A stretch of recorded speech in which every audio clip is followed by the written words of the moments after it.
Welcome to this concept explainer brought to you by CBSE Score Lab of profsam.com, that is profsam.com. आज हम unit 4 moving charges in magnetism का एक बहुत ही ज़रूरी topic समझेंगे, force between two parallel currents. और इसे इतने सिंपल तरीके से समझेंगे कि ये हमेशा के लिए याद हो जाएगा और एग्जाम में पूरे मार्क्स मिलेंगे। अच्छा, फोर्स बिटवीन करंट्स। हाँ, कभी सोचा है कि ये जो हाई वोल्टेज पावर लाइंस होती हैं, उनकी मोटी मोटी तारें एक दूसरे से इतनी दूर दूर क्यों रखी जाती हैं? क्या वो एक दूसरे को पुश या पुल करती हैं? हाँ, मैंने देखा है। मुझे तो हमेशा ये लगा कि ये शॉर्ट सर्किट से बचने के लिए होता है। क्या उनके बीच में कोई फोर्स भी होता है? बिल्कुल। और एक हैरान करने वाली बात बताती हूँ। जब आसमान में बिजली कड़कती है ना, और उसकी कई ब्रांचेस एक साथ नीचे आती हैं, तो वो जो पैरेलल ब्रांचेस होती हैं, वो मैग्नेटिक फोर्स की वजह से एक दूसरे को अट्रैक्ट करती हैं। Wow, seriously? बिल्कुल, मतलब करंट वाली तारें एक दूसरे पर फोर्स लगाती हैं। एग्जैक्टली। वाह, और आज का कोर आइडिया यही है। जब दो पास पास रखी तारों में करंट बहता है, तो वो एक दूसरे पर एक मैग्नेटिक फोर्स लगाती हैं। अच्छा, अगर करंट एक ही डायरेक्शन में है, तो वो अट्रैक्ट करती हैं, और अगर ऑपोजिट डायरेक्शंस में है, तो रिपेल करती हैं, यानी एक दूसरे को धकेलती हैं। ओके। इसे समझने के लिए एक एनालॉजी लेते हैं। 2 swimmers इन अ रिवर।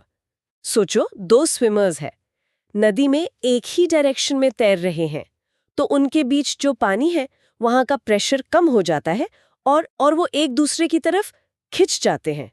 ये है पैरेलल करंट्स का अट्रैक्शन। अच्छा, पानी का प्रेशर कम होने से वो पास आ जाते हैं, ठीक है। हाँ, अब सोचो अगर वो ऑपोजिट डायरेक्शंस में तैरे तो उनके बीच पानी इकट्ठा होगा, प्रेशर बढ़ जाएगा। बिल्कुल, और वो बढ़ा हुआ प्रेशर उन्हें एक दूसरे से दूर हटा देगा।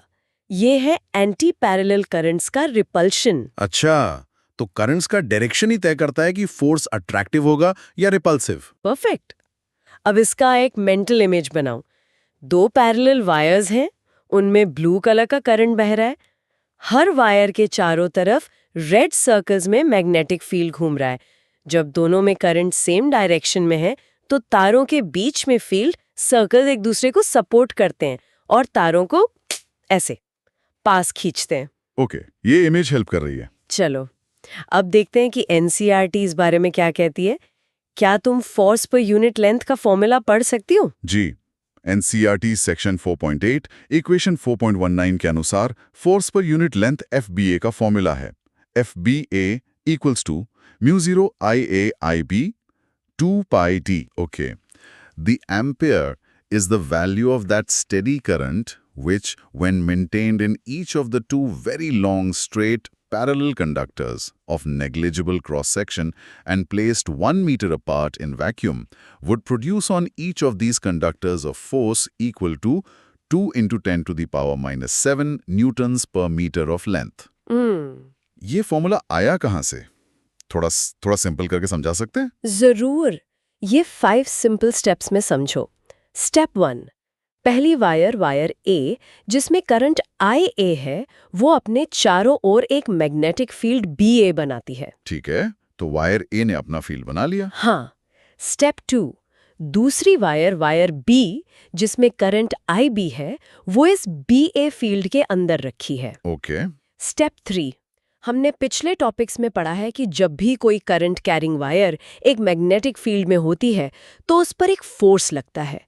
फॉर्मूला था F is equal to IL cross B। Right, F is equal to ILB। तो वायर B पर वायर A के फील्ड की वजह से एक फोर्स लगता है।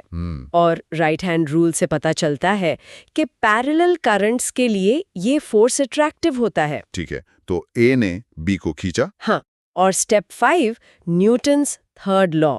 अगर A B पर फोर्स लगा रही है, तो B भी A पर उतना ही ये ऑपोजिट फोर्स लगाएगी। एग्जैक्टली। इसीलिए दोनों एक दूसरे को खींचती हैं।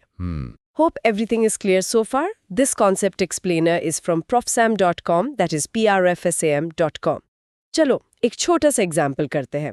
मान लो 2 पैरेलल वायर्स हैं, दोनों में 10 एम्पेयर का करंट है और उनके बीच 5 सेंटीमीटर्स का डिस्टेंस है।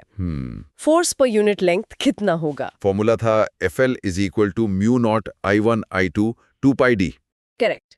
वैल्यूज डालेंगे तो FL is equal to 4 pi into 10⁻⁻7 into 10 divided by 2 pi into 0.05।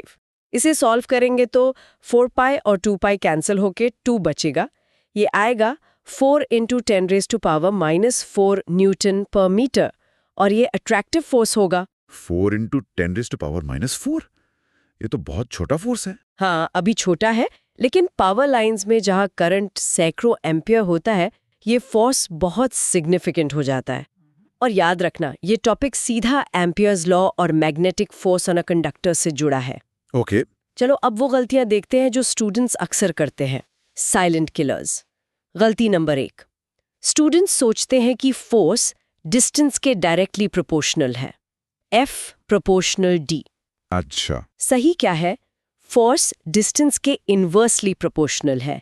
F proportional 1D, मतलब डिस्टेंस डबल करने पर फोर्स आधा हो जाता है। ओके, तो F प्रोपोर्शनल 1D, वायर्स जितनी दूर फोर्स उतना कम। एग्जैक्टली।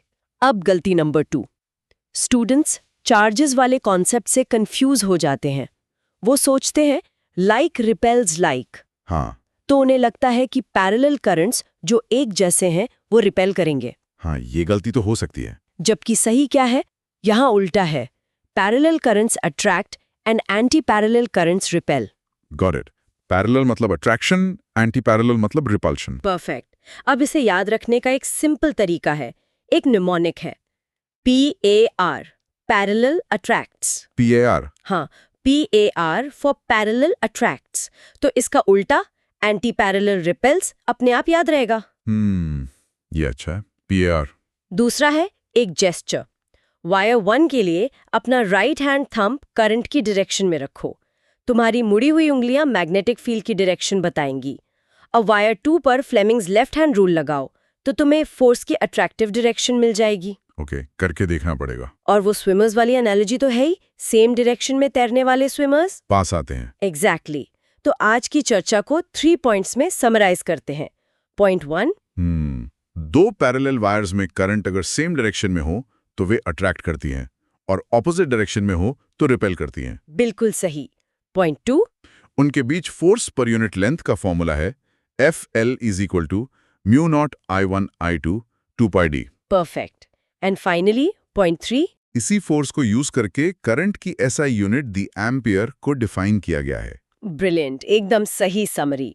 तो 12 CBSE फिजिक्स, केमिस्ट्री और मैथ्स में मैक्सिमम मार्क्स लाने के लिए visit profsam.com। That is PROFSAM, right? Yes, PROFSAM.com।